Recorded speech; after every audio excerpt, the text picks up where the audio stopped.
डोळे मिटलेले, आता कथा सुरू झालेली आहे. सर्वांनी आता इकडे लक्ष द्यायचंय. तुमची जी प्रार्थना आहे ती आता पूर्ण झालेली आहे. आता आपल्या पुढच्या कार्यक्रमाला सुरुवात झालेली आहे. तर हा ब्रह्मांड नायक आहे. ह्या ब्रह्मांड नायकाकडे आपण काही मागो हा पूर्ण करत असतो. कारण की या कलियुगामध्ये स्वामी समर्थ महाराज हे प्रत्येक भक्ताच्या पाठीशी उभे असतात. त्यांचा आशीर्वादच असा आहे, भिवू नकोस मी तुझ्या पाठीशी. की माणूस जर घाबरत असला ना तर त्याच्या मागे जी शक्ती तयार होती ती ब्रह्मांड नायक स्वामी समर्थांची होत असते. स्वामी महाराज अक्कलकोटला प्रगट झाले होते. ज्या वेळेस ते अक्कलकोटला प्रगट झाले होते, प्रत्येक भक्ताच्या इच्छा पूर्ण करण्यासाठी ते अक्कलकोटला आलेले होते. महाराज एक दिवस मंगळवेढ्यामध्ये फिरत होते. एक पाषाण होता, आपल्याला मराठीमध्ये आपल्या भाषेमध्ये आपण त्याला दगड म्हणतो, आणि महाराज त्या पाषाणावर झोपलेले होते. दुपारचं कडक ऊन तापलेलं होतं आणि महाराज शांतपणे निद्रा घेत होते.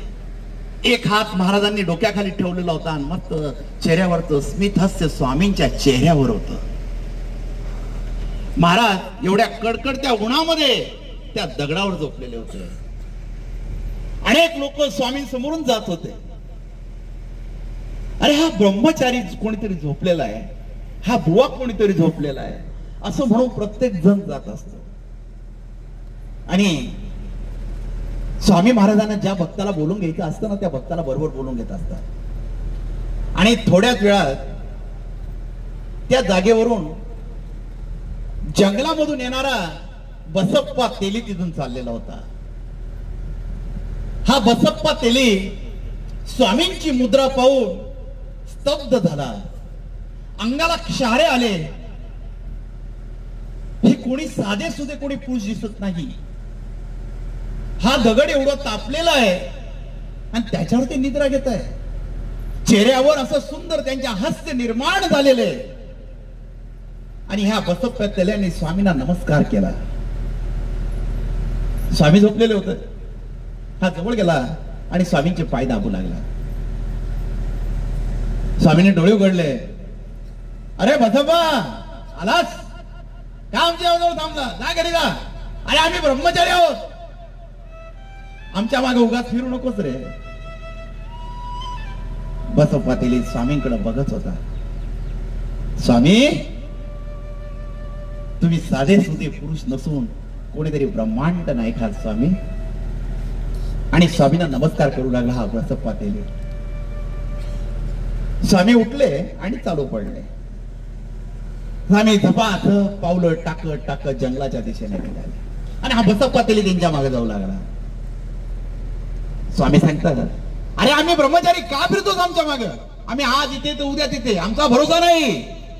आमच्याकडे खायलाही नसतं, उपाशी राहावं लागतं. आम्ही ब्रह्मचारी लोक, कोणी दिलं तर खातो, नाही तर आम्ही चालू पडतो. पण ह्या बसप्पा तेल्याची सेवा स्वामींच्या चरणी लाभलेली होती. स्वामी मला काही नको उपाशी राहायला चालेल, पण मला कळून चुकलं स्वामी. आता तुमच्या सेवेतच सर्व आहे स्वामी, मला तुमची सेवा करायची. इकडे बसप्पाचं आयुष्य फार दरिद्रीचं आयुष्य होतं. जशी 11 विश्व दारिद्र्य म्हणतो आपण, तसं त्याच्या घरी दारिद्र्य निर्माण झालेलं होतं. दिवसभर जे कमवायचं ते खायचं अशी परिस्थिती हा बसप्पा तेल्याची होती. जंगलामध्ये काही झाडातून लाकडं तोडायचे, ते विकायचे, त्याच्या उदरनिर्वाह चालवायचा. बायको कुठेतरी भांडे वेंडे घासायचे, 2 पैसे भेटायचे आणि त्याच्यावर घर चालवायचं. लहान लहान पोरं घरामध्ये. आणि कधी कधी हा बसप्पा तेल्याची परिस्थिती अशी असायची की घरामध्ये तर खायला नसलं, चुलीतली राख असते ना, ही पोळी तोडायची आणि त्या राखी बरोबर खाऊ लागायची.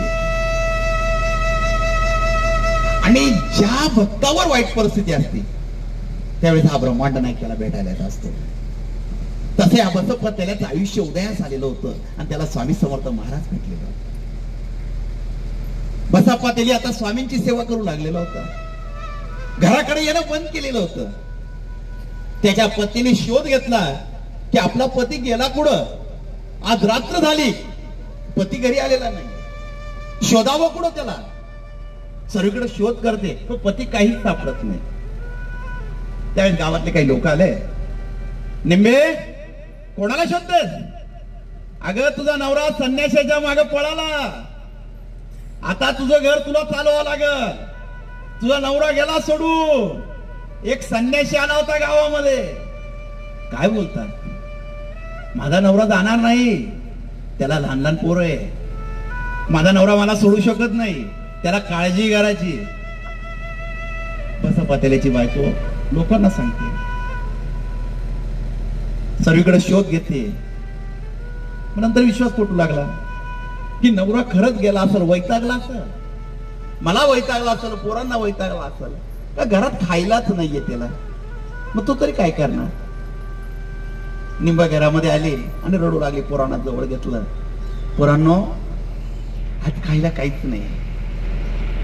पाठीमध्ये पाहिलं, अर्धी पोळी पडलेली होती. पोरांना अर्धी अर्धी चतकूर दोघा मुलांना दिली.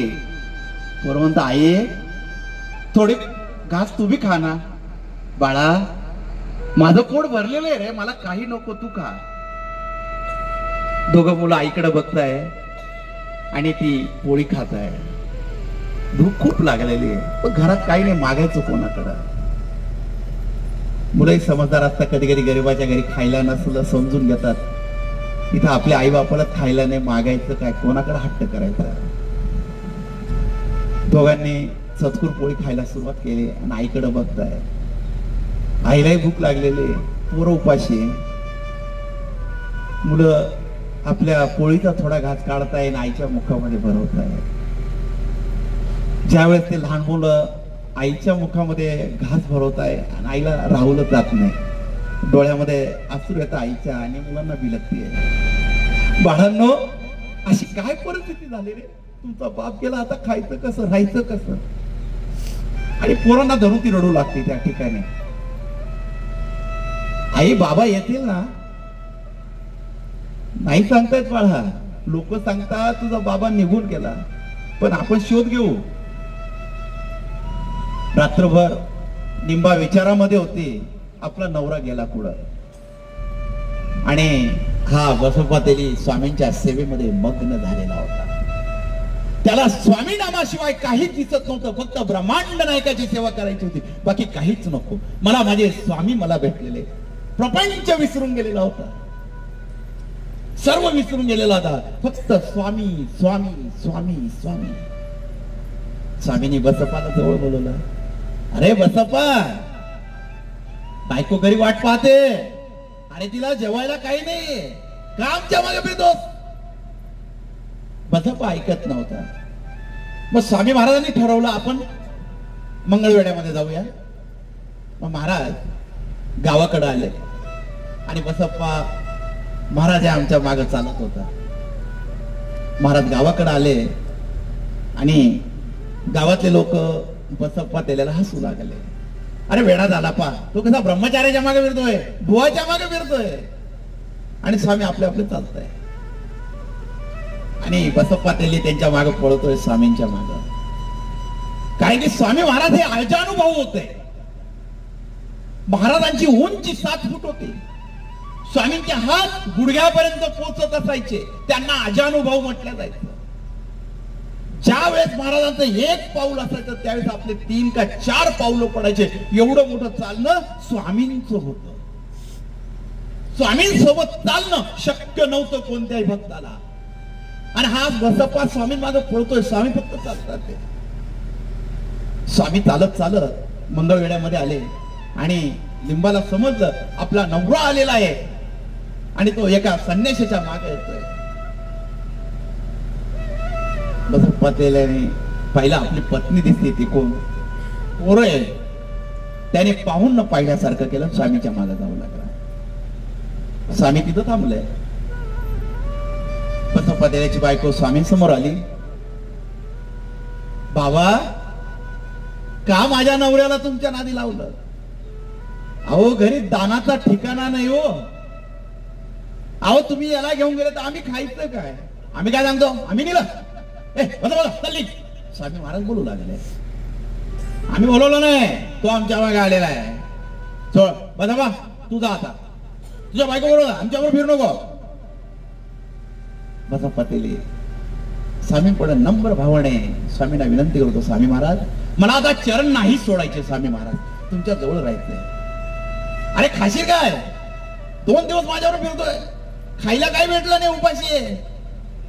स्वामी हा देव आता तुमच्या चरणी मी लीन केलेला आहे. स्वामी महाराज तुमच्या नामामध्ये कसली भूक, कसलं काय, तुमच्या नामाचीच भूक लागलेली आता मला. स्वामी महाराज त्याच्यानेच माझं पोट भरतंय. स्वामी बरं ठीक आहे, माझा जा निंबाय याला घेऊन जा. बसप्पा तेली स्वामीने विनंती करतोय, पहिले बायकोला भेट, नंतर आमच्या मागे तर आम्ही तुला भेटू. आणि महाराज निघून गेले. बसप्पा तेली घरी आला, बायकोची त्याची कटकट सुरू झाली.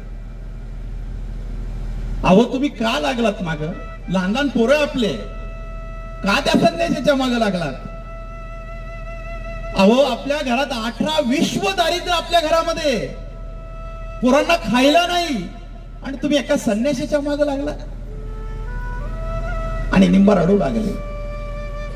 निंबा रडू नकोस ग, ते स्वामी आहेत, स्वामी नक्की आपलं चांगलं करतील, ते आपली परीक्षा पाहत आहे, परीक्षेमध्ये सफल झालं पाहिजे. दोघांचं भांडण सुरू झालं. आणि अशा वेळेस निंबा बोलून बसले, जा निघा त्या संन्यासाच्या मागे फिरा, आमचा विचार करू नका. आणि बसप्पा तेल्याने तेवढं ऐकलं आणि तो तिथून निघाला आणि स्वामींचा शोध घेऊ लागला. आता हा स्वामींबरोबर राहू लागला. आणि निंबाची परिस्थिती हळूहळू खराब होऊ लागली. घरात खायला नसल्यामुळे ती आजारी पडली, पोरं भीक मागू लागले. स्वामी महाराज जंगलाकडे चालले होते आणि त्यांच्या माग हा बसप्पा तेली चालला होता. महाराज परत त्याला बोलले, आमच्या मागे येऊ नको, आम्ही ज्या रस्त्याने चालणार आहोत तो खडतर रस्ता आहे. महाराज तुम्ही सांगाल ते, मी तुमचे चरण सोडणार नाही, तुम्हाला थोडंही सोडणार नाही. आणि बसप्पा तेली स्वामींच्या मागे जाऊ लागला. अमावस्येची रात्र होती आणि त्या रात्री जंगलामध्ये अनेक सर्प निघत होते. आणि स्वामी महाराज त्या सर्पांमधून रस्ता काढून स्वामी महाराज चालले होते. बसप्पा तेल्याला एवढ्या अंधारामध्ये सापांचा स्पर्श जाणवू लागला. आणि त्या काळोखामध्ये साप एका त्याला काही जाणवत नव्हतं. आणि त्याने नीट डोळे उघडून बघितलं तर त्याला सर्व सर्प दिसू लागले. बसप्पा तेली दचकला, एवढे सर्प, स्वामी त्याच्यातून जात आहे, साप तर मला चावणार नाही ना. वाट काढत तो स्वामींकडे जाऊ लागला. स्वामी साप आहे, थांबा, साप चावेल स्वामी. बसप्पा स्वामींना आवाज देऊन सांगतोय. स्वामी तिकडून आवाज देत आहे, बसप्पा तुझं भाग्य उदयास आलेलं आहे, आम्ही प्रसन्न झालो आहोत, घे तुला जे लागल तेवढे साप घे. स्वामी साप आहे, कसे उचलू, तुला सांगतोय ना, उचल, साप उचल, लागल तेवढे घे, आम्ही प्रसन्न झालो. स्वामी तुम्ही प्रसन्न झालात, लागल तेवढे घे म्हणतात, अहो ते साप कसे उचलू, तुला सांगितलं ना, उचल तो साप. बसप्पा तेली घाबरू लागला आणि भीत भीत त्याने एक साप उचलला आणि गळ्यामध्ये जे उपकरण होतं त्याच्यामध्ये बांधला. आणि महाराज त्यावेळेस जोरात रागवले, बसप्पा आता घरी जा. बसप्पा तेली ऐकत नव्हता. आम्ही तुझ्यावर प्रसन्न झालो, आम्ही आपली भेट होणार, तू जा, जा आपला सुगा संसार सुखाने गेला, तू निघ. महाराज मला नाही जायचं, मला तुमची सेवा, तुला सांगितलं ना, जा एकदाचा. आणि बसप्पा तेल्याला स्वामी महाराजांनी काढून दिलं. काढून दिल्यावर हा बसप्पा तेली घरी जाणार. आता बायको पुढे परत जाणार, निंबा कटकट करणार. निंबा म्हणजे बसप्पा तेल्याच्या बायकोचं नाव. तर बायको कटकट करणार.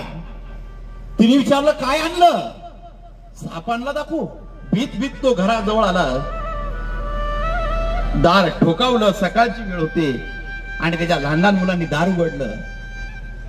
बाबा आले, बाबा आले, बाबा आले. मुलं अशी बोलू लागले जोरजोरात. बसाबादे घरामध्ये आला. बायको पाहू लागली नवऱ्याने काहीतरी आणलेलं आहे.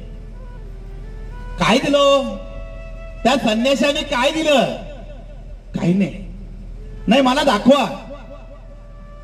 ती जरा अशक्त झालेली होती, बिचारीला खायला काही नसल्यामुळे. आणि ती आपल्या नवऱ्याकडे हट्ट करू लागली, मला दाखवा, मला दाखवा. पोरांनी बापाच्या हातातलं ते उपरणामध्ये बांधलेला साप जोरात हिसकला आणि बसाप्पा त्याला घाबरला. अरे याच्यात साप आहे, मुलांना चावेल, बायकोला चावेल. अरे नका घेऊ, नका घेऊ. आणि मुलांनी हिसकला आणि आई जवळ दिला. बसाप्पा सांगतो, निंबा नको उडू, गाठण नको सोडू. नाही, काहीतरी दिलेलं आहे, जड लागतंय. आणि ती हळूहळू गाठण सोडते. आणि गाठण सोडल्यावर बघतो तो ब्रह्मांड नायकाचा चमत्कार झालेला आहे. जी साप होता तो सोन्याच्या लढीमध्ये रूपांतर झालेला होता. आणि त्या बाळप्पा बसप्पाचे डोळे चकित झाले. महाराजांनी काय दिलं? की स्वामी महाराज बोलले होते, तुला जेवढं लागल तेवढं घे. मी एकच साप घेतला. महाराजांच्या बोलण्याचा अर्थ मला आता कळाला. निंबा, अगं स्वामींनी खूप साप दिले होते. हा जिवंत साप होता, सोन्याची लढ झालेली आहे. मला क्षमा करावं, मी स्वामींना अभद्र काही ना काही बोलले आणि स्वामींनी आपलं 18 विश्व दारिद्र्य दूर केलं. स्वामींनी एवढं सोनं आपल्याला दिलं. आणि बसप्पा बसल्या बसल्या स्वामींचे आभार मानू लागला. स्वामी, यासाठी आलात होतात मंगळवेड्यामध्ये? माझ्यावर कृपा करण्यासाठी आलात होता? स्वामींची कृपा त्या बसप्पा तेल्यावर झाली होती. महाराजांनी परीक्षा बघितली. एक सापाच्या रूपामध्ये सोन्याची लढ त्याला दिली आणि 18 विश्व दारिद्र्य त्याच्या घरचं नाहीसं केलं. त्यामुळे त्याला ब्रह्मांड नायक म्हणतात. कारण की स्वामी महाराजांनी द्यायचं ठरवलं, भरपूर देणार, पण परीक्षा द्यावी लागते. आपण त्या परीक्षेत सफल होतो की असफल होतो ते आपल्यावर असतं. पण आपण काय करतो? देवाचं नाव घेतलं, देवाच्या नादी लागलो, थोडेफार संकट आले, लगेच त्या देवाला सोडायचं, लगेच दुसऱ्या देवाचं नाव घ्यायचं. आपण एका देवाच्या नाव मागे लागलो पाहिजे. कारण की तो देव देण्यासाठी बसलेला आहे. आणि तुमचं भाग्य तर असं उद्याच आलेलं आहे की स्वामी स्वतः चालत तुमच्या गावात आलेले. ही साधी सुधी गोष्ट नाही. तुम्ही स्वप्नामध्ये सुद्धा विचार केला नसत की स्वामींच्या पादुका आपल्या गावामध्ये येतील आणि त्या पादुका तुमच्या गावामध्ये आलेल्या आहे. का तर तो ब्रह्मांड नायक सुद्धा विचार करत असत की या मोह पाड्यामध्ये माझ्या अनेक स्वामी भक्त राहतात, मला त्या भक्तांवर कृपा केली पाहिजे, मला गेलो पाहिजे. म्हणून स्वामी महाराज आज ह्या गावामध्ये आलेले. मोह पाडा काय? त्या गावाच्या नावामध्ये सुद्धा खूप मोठा अर्थ आहे. मोह, ज्याला भक्तीचा मोह लागला त्याला म्हणता मोह पाडा. म्हणजे तुमच्या गावामध्ये ज्या स्वामी नामाची भक्ती लागली त्याचा मोह निर्माण झाला आणि त्या मोहासाठी त्या ब्रह्मांड नायकाला माझ्या स्वामी भक्तांचा मोह लागला. म्हणून स्वामी समर्थ महाराज या गावामध्ये आले. ही कृपा आहे. स्वामी असे तसे येते नाही. स्वामी समर्थांपर्यंत तोच भक्त पोचतो, त्याच्यावर त्यांची कृपा होत असते. तुमच्यावर कृपा झालेली ब्रह्मांड नायकाची, म्हणून स्वामी समर्थ महाराज इथं आलेले. कारण की आपल्या सुरगाण्या गावामध्ये स्वामींचा मोठा मठ आहे. स्वामींनी आमंत्रण दिलं, तुम्ही चला, मी इथं आलेलो आहोत, माझ्या दर्शनाला या. म्हणून स्वतः साक्षात स्वामी समर्थ महाराज आमंत्रण द्यायला आहे. ही कृपा करायला तुमच्यावर आलेले आहे. स्वामी महाराज ज्याच्यावर कृपा करायची ना कसे करतील सांगताच येत नाही. कारण की त्यांच्या कृपेचा अर्थच वेगळा आहे. हो, कशी कृपा करतील, काय करतील, त्यांची लीला काय हे सांगताच येत नाही. त्यांचे अनुभवच फार वेगळे स्वामी समर्थांचे. कारण की हा क्षणाक्षरी मंत्र आहे ना, याच्यात एवढी शक्ती आहे. तुम्ही दिवसातून स्वामींचं नाव जरी घेता ना संकटाला, श्री स्वामी समर्थ, श्री स्वामी समर्थ, श्री स्वामी समर्थ, बस तुमच्या जवळ येऊन उभा आहे. तो भक्तीचा भुकेला आहे, त्याला काहीच नकोय. त्याची मनापासून जर भक्ती केली ना, तो सोबतच उभा असतो. तो कधीच म्हणत नाही हा भक्त मोठा आहे, हा पैशावाला आहे, हा गरीब आहे, कधीच ते म्हणत. तो फक्त तुमच्या मनातला भाव ओळखतो.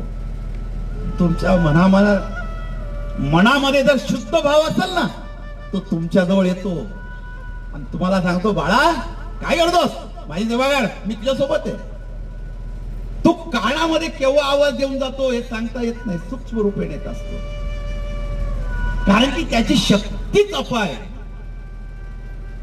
एकदा जर स्वामी समर्थांचं नाव घेतलं ना, 100 हत्तींचं बळ अंगामध्ये येतं. एवढी शक्ती या स्वामी समर्थ नामामध्ये. एकदा त्याच्या मूर्तीकडे बघितलं ना स्वामींच्या, तर असं मन भावुक होऊन जात की स्वामींचं स्वरूपच इतकं सुंदर आहे की त्यांच्याकडे बघितल्यावर त्यांची जी ऊर्जा आहे ना, आपल्या अंगामध्ये यायला सुरुवात होते. एवढी शक्ती या ब्रह्मांड नायकामध्ये. स्वामी महाराजांचा गोटी असलेला फोटो बघा तुम्ही. स्वामी महाराज पद्मासनामध्ये बसलेले असताना महाराज एका हातामध्ये गोटी घेऊन बसलेले. गोटी महाराजांनी गोटी का हातामध्ये घेतलेली आहे. महाराज दर्शवतात, हा ब्रह्मांड माझ्या हातामध्ये, हा ब्रह्मांड मी फिरवतोय, ही पृथ्वी मी फिरवतोय, हे स्वामी महाराज दर्शवतात. म्हणून त्यांच्या हातामध्ये गोटी असते. जर स्वामी महाराजांच्या हातामध्ये गोटी असलेला फोटो आपल्या घरामध्ये असता तर तुम्हाला आयुष्यात कधीच काही कमी पडणार. एवढी शक्ती त्या फोटोमध्ये असलेल्या फोटोमध्ये स्वामींच्या, एवढी शक्ती आहे. आणि स्वामी महाराजांची सेवा त्याच भक्ताला लागते त्यांची इच्छा असते. कोणालाही स्वामी महाराज जवळ बोलवत नाही.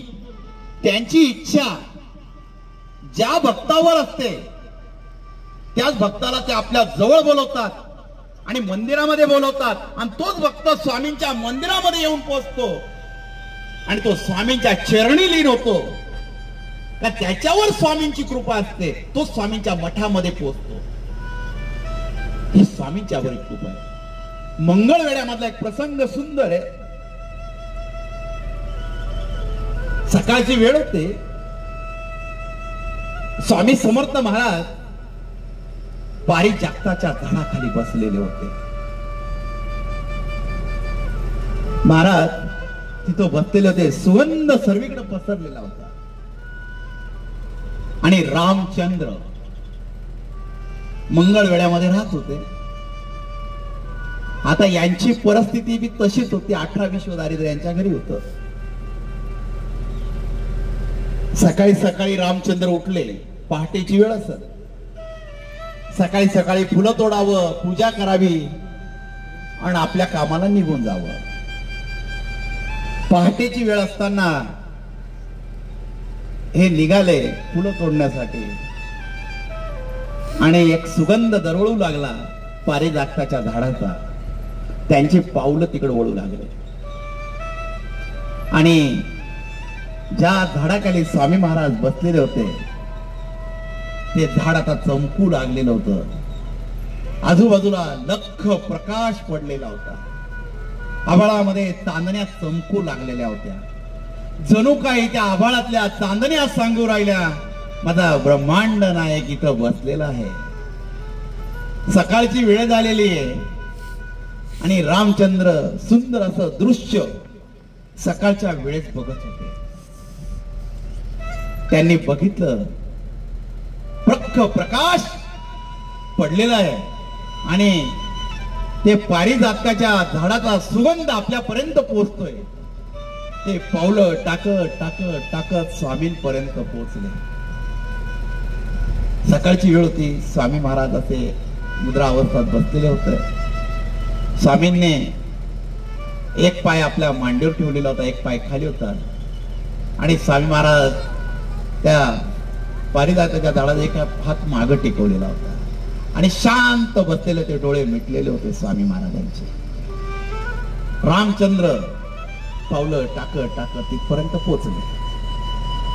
झाडाखाली लख प्रकाश पडलेला आहे. स्वामी महाराज तेजस्वी मूर्ती दिसते आणि त्या फुलांचा सुगंध इतका होता का तो सुगंध आता सोडायची इच्छा नव्हती आणि त्या सुगंधाने ते स्वामी महाराजांपर्यंत पोहोचले.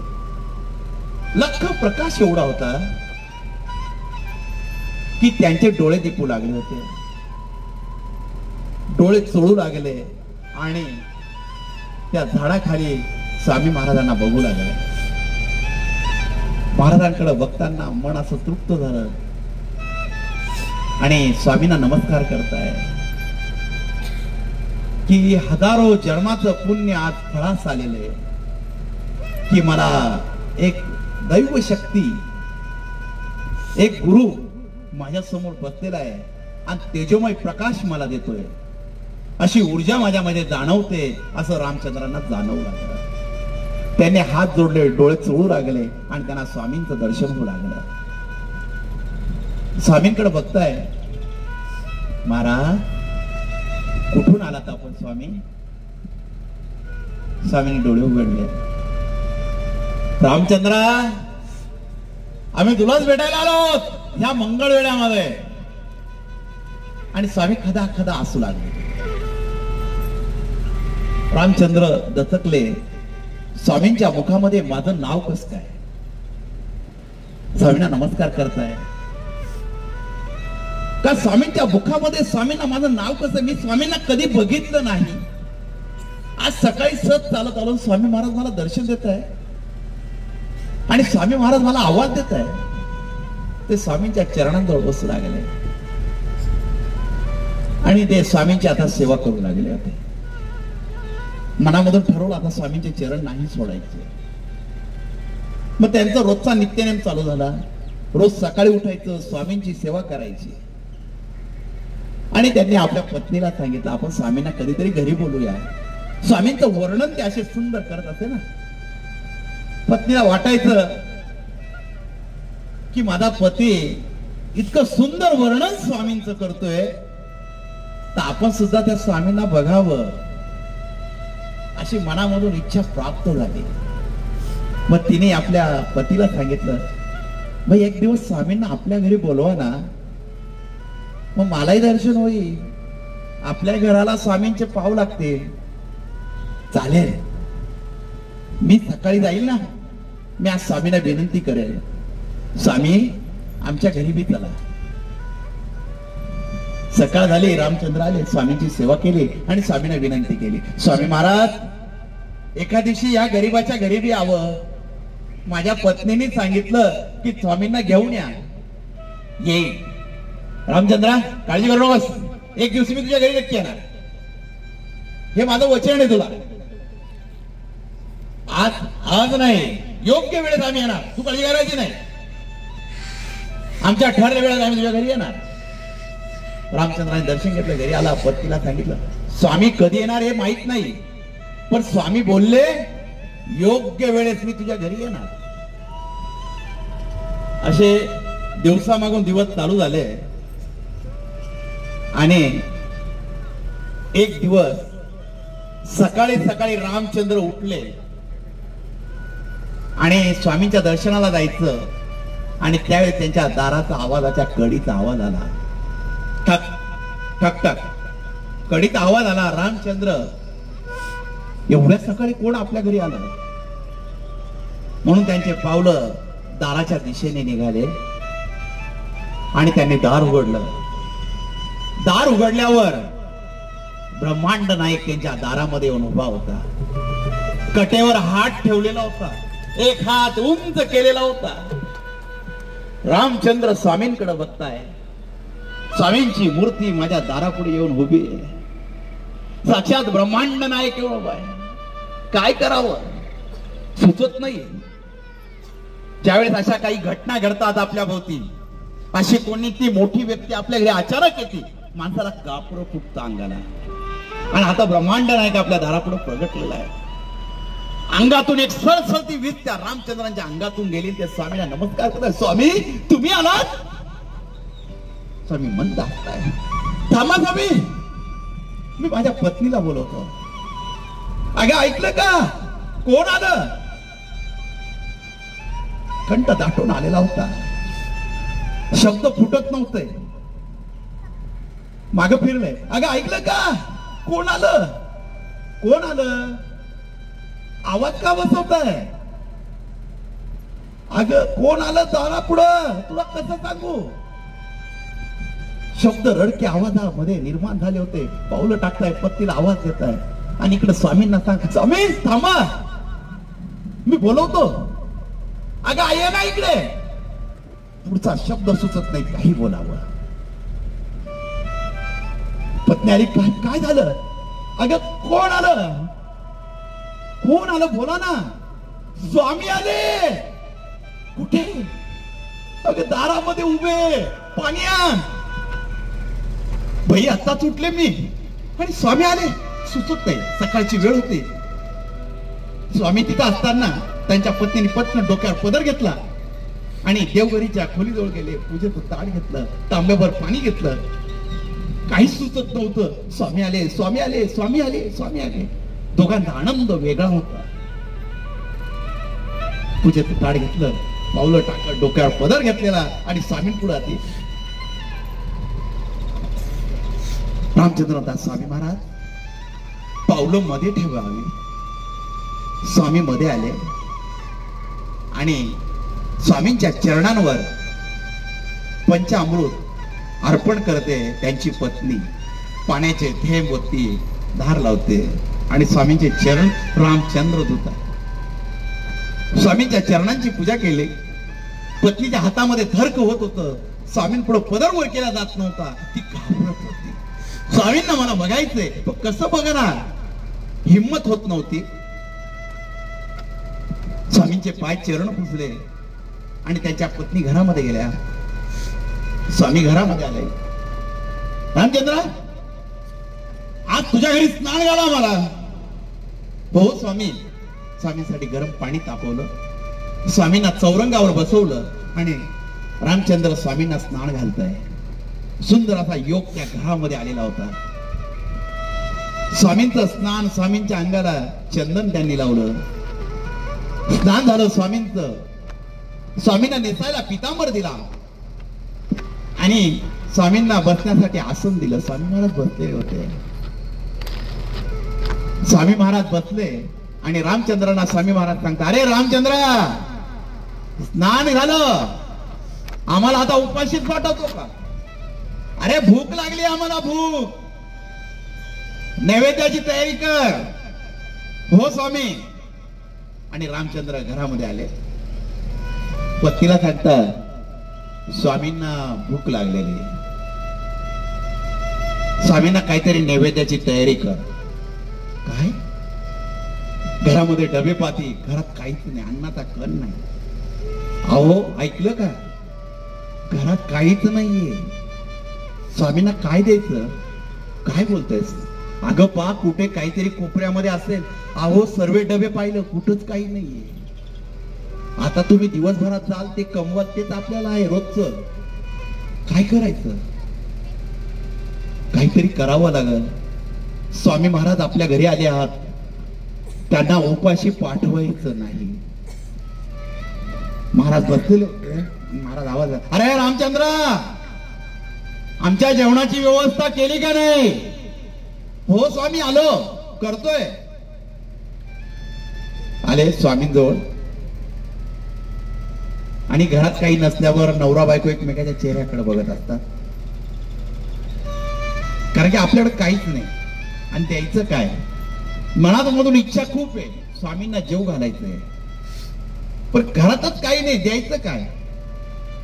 15 मिनिटं झाले, 20 मिनिटं झाले, दोघं एकमेकाकडे पाहत आहे, काय करावं? आता रामचंद्र रडू लागले तिथं.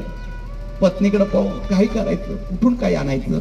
पत्नी तिकडून रडते, घरात काही नाही. स्वामी जोरात बोलले, अरे केव्हाचा ताट करतो आम्हाला भूक लागली, काहीतरी आण. घरात काही नसेल तर दूध आण, दूध पोळी खाऊ आम्ही. रामचंद्रांना थोडा विचार पडला, हा दूध तर आणू शकतो. मग त्यांनी पत्नीला सांगितलं, एक काम कर, गावातून थोडंफार दूध घेऊन ये, स्वामींना आपण दूध देऊया. हो चालेल.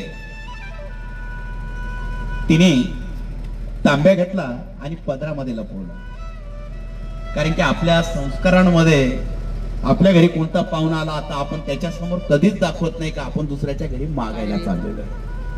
तशी त्यांच्या पत्नीने तो तांब्या घेतला आणि पदरामध्ये लपवला आणि ती निघाली, दूध घ्यायला निघाली. आणि जाता जाता शेजारच्या घरी गेली आणि विचारलं, अहो तुमच्याकडे दूध आहे का? नाही, आमच्याकडे दूध नाहीये. मग दुसऱ्या घरी गेली, तिथं दूध काढत होते. अहो माझ्या घरी स्वामी आले, थोडं दूध देता का? पैसे आणले का? तुम्हाला नंतर देते, पण आज आम्हाला दूध द्या. पहिले पैसे घेऊन ये. चालली मोठी आमच्याकडे उधार दूध मागायला. तिसऱ्या घरी गेली, दार ठोकावलं. अहो माझ्या घरी स्वामी आले, हो थोडं दूध द्या ना. दूध नाही आमच्या घरी. प्रत्येकाचं दार ठोकावते, प्रत्येकाला सांगते दूध द्यावं, दूध द्यावं, माझे स्वामी माझ्या घरी आलेले. पण तिला दूध कोणीच देत नाही. ती प्रत्येकाच्या दारापुढे फिरते, पण कोणी दूध देत नाही. रडायला लागलेले, अरे द्या ना, कोणीतरी दूध द्या ना, माझ्या स्वामींसाठी दूध द्या ना. पुरं गाव फिरलं, पुऱ्या गावाने दूध दिलं नाही. रडत रडत ती घराजवळ आली. आता स्वामी समोर बसलेले आणि स्वामींना कसं सांगावं, कोणीच दूध दिलेलं नाही. स्वामींना बोलावं कसं? तांब्या लपवला, स्वामी समोर बसलेले. माई दूध आणलं का? दूध घ्यायला गेलते ना, आणलं का दूध? काढ काढ, बाहेर काढ. बिचारी घाबरलेली होती. स्वामींना काय सांगावं, स्वामींना कसं बोलावं, काहीच समजत नव्हतं तिला. आणि घाबरल्या अवस्थेमध्ये अंग थरथर होतं, तिचं कापत होतं. आणि ती स्वामींकडे बघू लागली. स्वामी बोले, अगं दूध आणलं तर द्या आम्हाला. आणि तिच्या हातातला तो रिकामा तांब्या खाली पडला आणि ती जोरात तिथं रडू लागली, स्वामी दूध नाही मिळालं, दूध नाही मिळालं. तुम्ही आमच्या घरी आलात स्वामी, आम्ही तुम्हाला काहीच देऊ शकत नाही स्वामी, काहीच देऊ शकत नाही. घरातले सर्व डबे रिकामे स्वामी महाराज. दूध मागायला गेले, गावामधून कोणीच दूध दिलं नाही स्वामी, कोणीच नाही. आणि रामचंद्र ढसा ढसा रडू लागले आणि स्वामींचे चरण घट्ट पकडू लागले. आणि स्वामी म्हणे, दूध नाही, खोडं बोलतोस? अरे दारापुढे गाय बांधलेली आहे. अहो महाराज, ती गाय दूध देत नाही, ती आटलेली आहे. ती गाय आम्हाला दूध देत नाही. ती वासराला जन्म देते आणि लगेच ते वासरू मरून जातं. पण त्या गायीच्या स्तनातून दूध कधीच निघालं नाही स्वामी महाराज. कोण म्हणतात? स्वामी महाराज तिथून उठले. चाल माई पातीला, आमच्या बरोबर चाल. महाराजांनी तिला पातीला घेतलं, जवळ गाई जवळ गेले स्वामी महाराज. आणि त्या गायीच्या खांद्यावरून हात फिरू लागले, पाठीवरून हात फिरू लागले. आणि गायीच्या कानात स्वामी महाराज सांगितले, माई काय या ब्राह्मणाला त्रास देते? या ब्राह्मणाला दूध दे, याचं 18 विश्व दारिद्र्य दूर कर, याच्यावर कृपा कर. आणि ती वांझट असलेली गाय स्वामींकडे बघू लागली. तिच्या डोळ्यातून अश्रू निघू लागले. स्वामी महाराज तिच्या डोक्यावरून हात फिरू लागले आणि रामचंद्राच्या पत्नीला जवळ बोलवलं, पातीला ठेवायला लावलं. आणि स्वामींनी त्या गायीच्या स्तनांना हात लावला आणि त्या स्तनांमधून दुधाच्या धारा प्रगट झाल्या आणि त्या पाटीलामध्ये लावल्या. रामचंद्र आणि त्यांची पत्नी हे दृश्य बघू लागले. स्वामींचा चमत्कार झालेला होता, स्वामींची कृपा झालेली होती. पातीला पूर्ण भरलं, दुसरं पातीला लावलं. पातीला मागून पातीले लावताय, पण स्तनामधून येणारं दूधच थांबत नव्हतं. ज्यांनी दूध दिलं नाही त्यांना ही गोष्ट कळाली. ते सर्व त्यांच्या जवळ आले, त्यांनी पातीले भरायला सुरुवात केली. आणि त्यांना स्वतःची लाज वाटू लागले, आम्ही ह्या बाईला दूध दिलं नाही. त्यांना स्वतःची लाज वाटू लागली आणि आम्ही दूध दिलं नाही, पण हे आम्हाला दूध देत आहे. स्वामी महाराज रामचंद्राला म्हणतात, आता तरी आम्हाला नैवेद्य दे रे. मग ते दूध दिलं आणि स्वामींना त्या दुधाचा नैवेद्य रामचंद्राने आपल्या घरी दिला. हा ब्रह्मांड नायक, हा कृपा केल्याशिवाय राहतच नाही. त्याची कृपा होते, ती भक्तावर कृपा होणारच आणि प्रत्येक भक्तावर होणार आहे. फक्त त्यांचं नामस्मरण हे मनापासून घेतलं पाहिजे. म्हणून स्वामी समर्थ महाराजांचा मठ आपल्या थोड्या जवळचे सुरगाण्यामध्ये, त्याला प्रति अक्कलकोट म्हणतात.